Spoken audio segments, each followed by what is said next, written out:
세상에서 가장 큰 항공모함이 항해 첫날에 바다 밑으로 사라졌습니다. 그것도 자기 몸무게의 30분의 1밖에 안 되는 조그마한 잠수함 딱 한 척이 쏜 어로의 4발의 말이죠. 이게 말이 됩니까? 배 한 척이 도시 하나만큼 큰데 그 거대한 쇳덩어리가 처음 바다에 나간 그 밤에 우연히 지나가던 잠수함한테 걸려서 그대로 가라앉아 버렸다는 겁니다. 지금부터 들려드릴 이야기는요, 세계 해군 역사상 가장 어이없고 가장 허탈하고 그러면서도 소름이 돋는 침몰 사건입니다. 끝까지 들으시면 아마 어떻게 이런 일이 다 있었나 하고 혀를 차게 되실 겁니다. 자, 그럼 이 배부터 소개해 드릴게요. 이름은 시나노. 일본이 만든 항공모함이었습니다. 그런데 이 배가 얼마나 컸느냐? 배수량, 그러니까 배의 무게가 무려 7만 톤이 넘었습니다. 감이 잘 안 오시죠? 쉽게 말씀드리면 이 배보다 더 큰 항공모함이 세상에 나오기까지 그 뒤로 무려 10년이 걸렸어요. 미국이 온 힘을 다해서 10년 뒤에야 겨우 이 크기를 넘어서는 배를 만들었다는 겁니다. 그러니까 이 시나노는 당시 기준으로 인간이 만든 바해 중에 가장 거대한 괴물이었던 셈이죠. 그런데 여기서부터가 좀 이상합니다. 이렇게 어마어마한 배인데 이 배의 사진이 지금 세상에 몇 장이나 남아있는지 아십니까? 딱 3장입니다. 3장이요.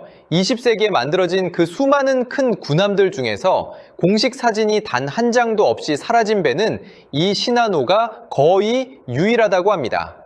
왜 그랬을까요? 일본이 이 배를 만들면서 얼마나 꽁꽁 숨겼는지 이 대목이 정말 기가 막힙니다. 배를 만드는 조선소 둘레에는 높은 나무 담장을 쳐서 밖에서 아예 안 보이게 했어요. 일하는 사람들은 조선소 밖으로 나가지도 못하게 가둬놓다시피 했고요. 심지어 이런 말까지 돌았습니다. 혹시라도 이 배의 이야기를 밖에서 입 밖에 냈다가는 목숨을 내놔야 한다고요. 그 정도로 살벌하게 숨겼던 겁니다. 그러니 사진 한 장 제대로 남을 수가 없었던 거죠. 지금 남아있는 3장도 다 몰래 찍힌 것들입니다. 미군 정찰기가 하늘에서 몰래 찍은 거, 시험 운항할 때 민간인이 슬쩍 찍은 거, 이런 것들 뿐이에요. 자, 그럼 이 배가 원래부터 항공모함이었느냐? 아닙니다.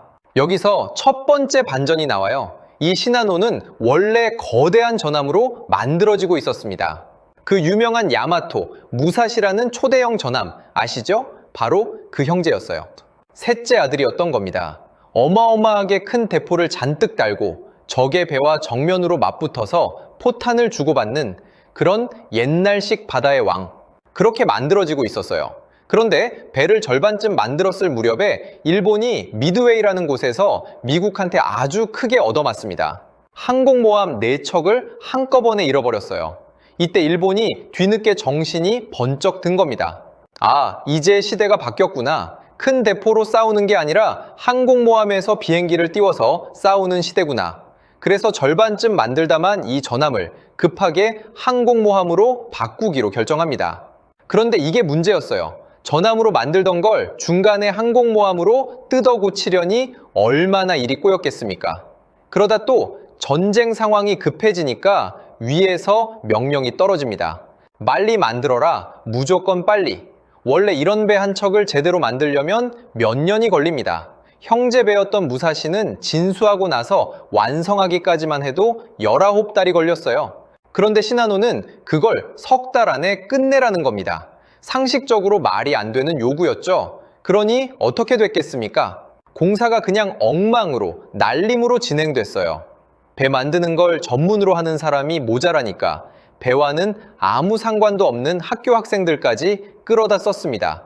몸이 부서져라 밤낮 없이 일을 시키다 보니 과로하고 사고 나서 죽은 간부만 10명이 넘었다고 해요. 그렇게 사람을 갈아 넣어서 원래 이듬해 봄에나 완성될 배를 억지로 앞당겨 물에 띄웠습니다. 그런데 이 배가요, 물에 처음 띄우는 그 진수식 날부터 사고를 칩니다. 이게 참 소름 돋는 대목이에요. 도크라고 배를 만드는 커다란 물웅덩이 같은 곳이 있습니다. 여기에 서서히 바닷물을 채워서 배를 살살 띄워야 하거든요. 그런데 물을 채우던 도중에 도크 입구가 그만 살짝 열려버린 겁니다. 그러면서 바닷물이 왈칵 쏟아져 들어왔어요. 그것엔 물살에 배를 묶어놨던 밧줄이 툭툭 끊어지고 갑판 위에 있던 기술자랑 일꾼들이 바다로 떨어졌습니다. 배의 앞부분도 벽에 쾅 부딪혀서 망가졌고요. 배를 물에 처음 띄우는 그 순간부터 이 모양이었으니 그때 사람들 사이에서도 뒤숭숭한 말이 돌았다고 합니다. 이 배 뭔가 불길하다. 재수 없는 배 아니냐. 실제로 그 진수식에는요, 이렇게 큰 배를 새로 띄우는 자리인데도 높은 왕족들이 아무도 안 왔어요. 분위기가 그만큼 안 좋았던 겁니다. 심지어 이 배의 함장으로 온 사람은 진수식에서 미완성 항공모함 시나노라는 말을 하려고 했을 정도였다고 해요. 완성도 안 된 배를 억지로 띄우는 게 그만큼 마음에 걸렸던 거죠. 자, 이 함장 이야기를 좀 해야겠습니다. 이름은 아베도시오. 이 사람이 무능한 사람이었느냐? 절대 아닙니다. 오히려 그 반대예요. 바다에서 잔뼈가 굵은 아주 노련한 지휘관이었습니다. 여러 전쟁터를 다 겪어본 실력자였어요. 그런데 이 사람이 자기한테 맡겨진 이 거대한 배를 보면서 속으로 얼마나 불안했겠습니까? 왜냐하면 이 배가 아직 바다에 나갈 준비가 하나도 안 돼 있었거든요. 자, 배가 물에 뜨려면 제일 중요한 게 뭘까요? 어디가 뚫려서 물이 새면 그 물이 배 전체로 퍼지지 않게 칸막이로 딱딱 막아줘야 합니다. 배 안을 여러 개의 방으로 나눠서 한 칸에 물이 차도 다른 칸은 멀쩡하게, 그래서 배가 안 가라앉게 하는 거죠. 이 칸막이 문을 방수문이라고 합니다. 물을 막는 문이라는 뜻이에요. 그런데 이 시나노는요, 그 방수문이 절반도 제대로 안 달려 있었습니다. 칸과 칸 사이 벽에는 전선이랑 파이프 지나가라고 뚫어놓은 구멍들이 그대로 뻥뻥 뚫려 있었어요. 그걸 막지도 않고 그냥 배를 내보낸 겁니다. 게다가 배 안에 물이 차면 그걸 퍼내는 펌프가 있어야 하잖아요. 그 펌프조차 아직 배에 실리지도 않았어요. 물을 퍼낼 도구가 없는 배라니 이게 말이 됩니까? 예배 함장은 이걸 다 알고 있었어요. 그래서 위에다가 사정을 합니다. 조금만 더 시간을 주십시오. 점검도 더 하고 승무원 훈련도 더 시키고 준비를 좀 더 하고 나가겠습니다. 그런데 위에서는 안 된다는 겁니다. 왜냐? 미국 폭격기가 이미 일본 하늘에 나타나기 시작했거든요. 이 큰 배가 조선소에 가만히 있다가 폭격 맞으면 그대로 끝장이다. 그러니 위험해도 빨리 다른 안전한 항구로 옮겨라. 이게 명령이었어요. 여기서 참 답답한 게 뭐냐면요. 아베 함장은 최소한 낮에 육지 가까운 안전한 길로 가고 싶어 했습니다. 그런데 그것도 안 된다는 거예요. 이 배는 극비 중에 극비였으니까요. 절대로 적한테 들켜서는 안 됐습니다. 그러니 밝은 낮은 안 되고 캄캄한 밤에 육지에서 멀리 떨어진 깊은 바다로 몰래 가라는 거였죠. 하늘에서 비행기가 지켜줄 수도 없었어요. 그럴 여력조차 없었으니까요. 준비도 안 된 배를, 훈련도 안 된 사람들을 태우고 캄캄한 밤에 아무도 지켜주지 않는 깊은 바다로 몰래 내보낸다. 여러분, 이거 왠지 불안하지 않으십니까? 저는 이 대목에서 벌써 등골이 서늘해지더라고요. 그런데 이 배가 실은 뭘 싣고 갔는지 아십니까? 이게 또 마음이 아픈 대목이에요. 배 안에는 특공 무기들이 실려 있었습니다. 특공이라는 게 뭡니까? 살아 돌아올 생각을 아예 하지 않고 사람이 직접 무기를 몰고 적한테 그대로 부딪혀서 죽는 거잖아요. 폭탄을 잔뜩 실은 작은 배로 적함에 돌진하는 무기, 그리고 사람이 직접 타고 목표를 향해 떨어지는 로켓 폭탄, 이런 것들을 50개, 60개씩 싣고 갔어요. 세계에서 제일 큰 항공모함이 싣고 간 게 미래에 대한 희망이 아니라 이런 절망이었던 겁니다. 이것만 봐도 그때 일본이 얼마나 막다른 길에 몰려 있었는지 느껴지시죠? 1944년 11월 28일 해질녘, 마침내 시나노가 요코스카 항구를 떠납니다.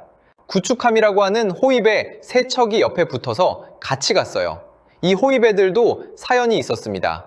바로 얼마 전에 큰 전투를 치르고 막 돌아온 참이었거든요. 사람도 배도 지칠 대로 지쳐서 며칠 좀 쉬어야 하는 상황이었어요. 그런데 그 쉴 틈도 없이 이 거대한 배를 지키라고 다시 밤바다로 끌려 나온 겁니다. 게다가 이 배들이 진짜 잘하는 건 다른 배랑 싸우는 거였지 물속에 숨은 잠수함을 찾아내는 건 오히려 서툴렀어요. 하필이면요. 자, 이제 이 이야기의 또 다른 주인공이 등장할 차례입니다. 같은 시각 도쿄만 앞바다 깊은 물속에 미국 잠수함 한 척이 숨어 있었어요. 이름은 아처피시, 우리말로 하면 활고기, 그런 뜻입니다. 크기는 시나노에 비하면 정말 새 발의 피였어요. 시나노가 7만 톤인데 이 잠수함은 2,000톤이 차이 안 됐으니까요. 30배가 넘게 차이가 나는 거죠. 다윗과 골리앗도 이런 다윗과 골리앗이 없습니다. 이 잠수함을 지휘하던 함장 이름이 조지프 엔라이트라는 사람이었어요. 그런데 이 사람도 사연이 참 깊습니다. 이 엔라이트가 원래부터 잘 나가던 함장이었느냐? 아니에요. 오히려 실패를 맛본 사람이었습니다. 전에 다른 잠수함을 지휘할 때 마음이 너무 급해서 작전을 서두르다가 그만 임무를 망친 적이 있었어요. 그러고 나서 스스로 제가 지휘관 자격이 없는 것 같습니다 하고 그 자리를 내려놓기까지 했던 사람입니다. 한번 크게 넘어져 본 사람인 거죠. 그런데 이 사람한테 두 번째 기회가 온 겁니다. 그게 바로 이 아처핏이라는 잠수함이었어요. 한번 실패해 본 사람이 얼마나 절실했겠습니까? 그래서 엔라이트는 이번엔 절대로 서두르지 않겠다고 마음 먹고 있었어요. 한 번의 실수가 어떤 결과를 부르는지, 그리고 한 번의 기회가 얼마나 귀한지 이 사람은 뼈저리게 알고 있었으니까요. 이 점을 꼭 기억해 두세요. 이게 나중에 아주 중요해집니다. 사실 이 잠수함은 원래 시나노를 노리고 거기 있었던 게 아니었어요. 원래 임무는 따로 있었습니다. 미국 폭격기가 도쿄를 공습할 때 혹시 격추돼서 바다에 떨어지는 조종사가 있으면 건져내는 일, 그러니까 인명구조가 임무였어요. 그런데 그날 예정됐던 공습이 취소가 돼버린 겁니다. 그래서 이 잠수함은 딱히 할 일이 없어져서 도쿄만 앞바다를 그냥 어슬렁거리고 있었어요. 그야말로 순전히 우연이었던 거죠. 세계 최대의 항공모함과 제기를 노리던 잠수함 함장이 그 넓은 밤바다에서 하필 딱 마주친 겁니다. 밤 8시 48분. 아처핏의 레이더 화면에 뭔가 커다란 게 잡히기 시작합니다. 여기서 참 재밌는, 아니 소름 돋는 일화가 하나 있어요. 처음에 레이더 담당 병사가 저 멀리 뭔가 잡힌다고 보고를 했는데 당직 장교가 그거 그냥 저기 있는 섬이 잡힌 거죠 아니냐고 했답니다. 그러니까 레이더 병사가 이렇게 대답했다고 해요. 함장님, 그 섬이 지금 스무노트로 움직이고 있는데요. 섬이 움직인다니. 그 말을 듣는 순간 다들 소름이 쫙 돋았겠죠. 섬처럼 거대한 뭔가가 무서운 속도로 바다 위를 달리고 있었던 겁니다. 즉시 전투 준비 명령이 떨어졌어요. 처음엔 커다란 기름 운반선인 줄 알았대요. 그런데 1시간쯤 지켜보니 이게 항공모함이라는 걸 알게 된 겁니다. 엔라이트 함장은 직감했어요. 이건 보통 배가 아니다. 아주 중요한 놈이다. 그리고 추격이 시작됩니다. 그런데 여기서 첫 번째 위기가 닥쳐요. 사실 이 추격 전 잠수함한테 아주 불리했습니다. 시나노가 아처핏이보다 더 빨랐거든요. 그냥 도망가면 잠수함이 절대 못 따라잡는 상황이었어요. 실제로 시나노는 이미 한참 전부터 근처에 미국 잠수함이 있다는 걸 눈치채고 있었습니다. 그래서 아처핏이는 죽을 힘을 다해 엔진을 돌렸는데도 거대한 항공모함이 저 앞으로 아주 천천히, 그러나 확실하게 멀어져 가고 있었어요. 엔라이트는 속이 바짝바짝 탔겠죠. 눈앞에 세계 최대의 사냥감을 두고도 놓치게 생겼으니까요. 그런데 말이죠. 여기서 첫 번째 갈림길이 나옵니다. 밤 10시 45분쯤 시나노 쪽에서 잠수함으로 의심되는 물체를 발견합니다. 호위하던 배 한 척이 즉시 반응해서 그쪽으로 달려가려고 했어요. 만약 이때 그 호위 배가 아처핏이를 덮쳤다면요. 아처핏이는 물속 깊이 쫓겨 들어가거나 잘못하면 그대로 끝장났을 수도 있어요. 시나노는 무사히 도망칠 수 있었을 겁니다. 그런데 아베 함장이 그 배를 다시 불러들입니다. 공격하지 마라. 돌아와서 호위 위치를 지켜라. 왜 그랬을까요? 이 배는 이렇게 생각한 겁니다. 이건 미끼다. 저 잠수함 한 척한테 우리 호위 배가 정신 팔린 사이에 다른 잠수함들이 때로 몰려와서 시나노를 노릴 거다. 미국 잠수함들이 여러 척이 짜고 사냥하는 작전을 자주 썼거든요. 그래서 아베는 호위망에 구멍을 내지 않으려고 배를 불러들인 겁니다. 여러분, 이 판단이 완전히 바보 같은 판단이었을까요? 아니에요. 그 순간만 놓고 보면 그럴듯한 판단이었습니다. 그런데 전쟁에서 제일 무서운 게 바로 이런 겁니다. 완전히 어리석은 판단은 오히려 무섭지 않아요. 그럴듯한데 결과적으로는 최악이 돼버리는 판단. 이게 진짜 무서운 거예요. 그 호위 배가 뱃머리를 돌리는 순간 아처피 씨는 살아남았습니다. 그리고 아처피 씨가 살아남은 그 순간부터 시나노의 운명은 조금씩 기울기 시작한 거죠. 그리고 이번엔 배가 스스로 자기를 배신하기 시작합니다. 밤 11시가 넘은 시각, 시나노 안에서 문제가 터져요. 배를 움직이는 기계 부품 하나가 과열됩니다. 왜냐? 이 배를 너무 급하게 만들어서 기계를 살살 길들일 시간도 없이 처음부터 너무 세게 돌렸거든요. 결국 속도를 줄일 수밖에 없었어요. 저 앞으로 달아나던 시나노의 속도가 뚝 떨어지기 시작한 겁니다. 이게 아처피 씨한테는 하늘이 준 기회였어요. 멀어져만 가던 사냥감이 갑자기 속도를 줄이니까 잠수함이 따라잡을 수 있게 된 거죠.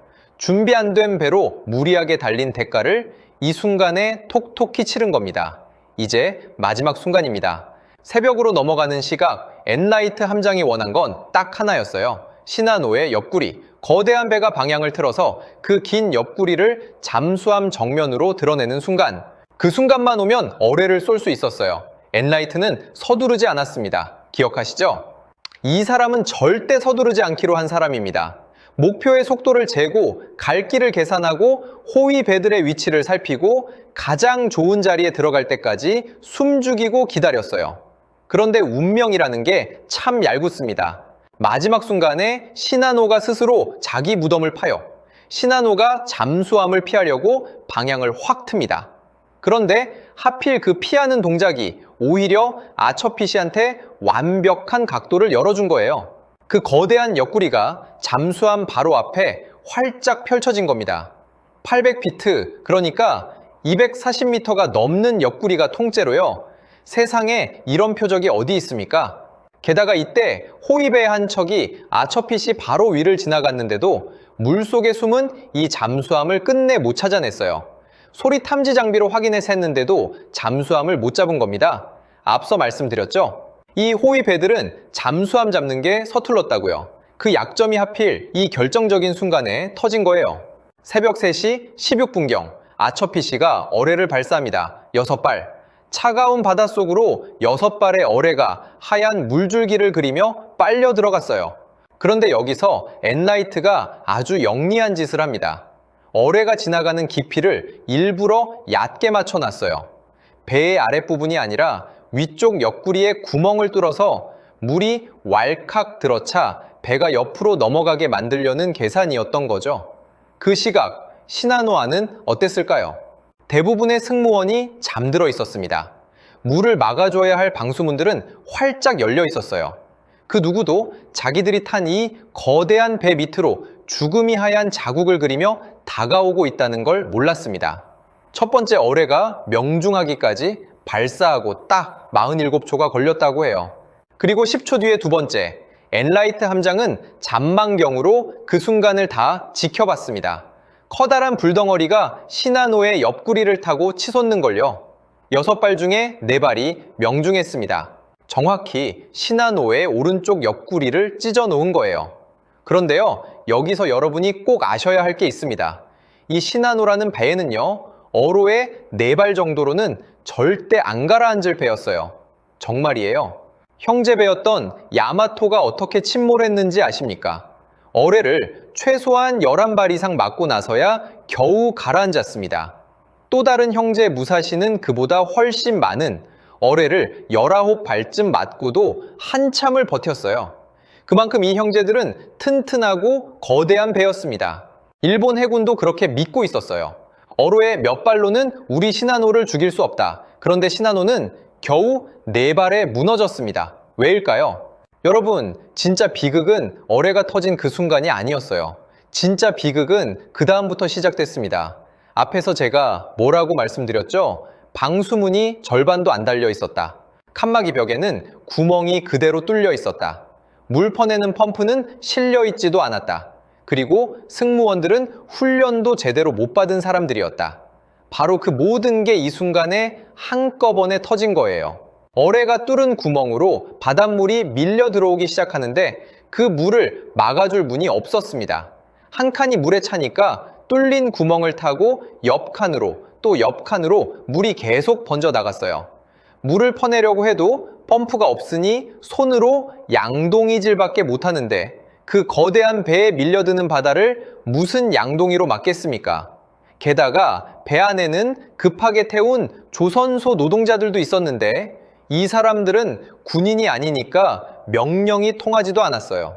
배 안은 그야말로 아수라장이 됐습니다. 이 배가 그렇게 자랑하던 두꺼운 철판, 튼튼한 몸통, 그게 다 무슨 소용이었을까요? 겉은 세상에서 제일 강한 배였는데 속은 텅 비어 있었던 거예요. 미완성. 이 세 글자가 세계 최대 항공모함을 죽인 겁니다. 아니, 정확히 말하면요, 준비도 안 된 이 배를 그걸 뻔히 알면서도 억지로 캄캄한 밤바다로 내보낸 그 조직 전체가 이 배를 죽인 거죠. 부하 하나가 어뢰를 막고 얼마 지나지 않아 이상한 소리를 들었다고 합니다. 방수문 틈으로 공기가 휙 하고 빠져나가는 소리요. 그게 무슨 뜻인 줄 아세요? 반대편에서 이미 바닷물이 밀려 들어오면서 배 안의 공기를 밀어내고 있다는 뜻이었어요. 그 문은 애초에 제대로 닫히지도 않는 문이었던 겁니다. 상상만 해도 오싹하지 않으십니까? 그리고요, 마지막까지 아베 함장의 판단은 또 한 번 어긋납니다. 처음에 배가 어뢰를 맞았을 때 아베는 그 피해를 우습게 봤어요. 이깟 어뢰 몇 발로는 끄떡없다. 그냥 계속 달려라.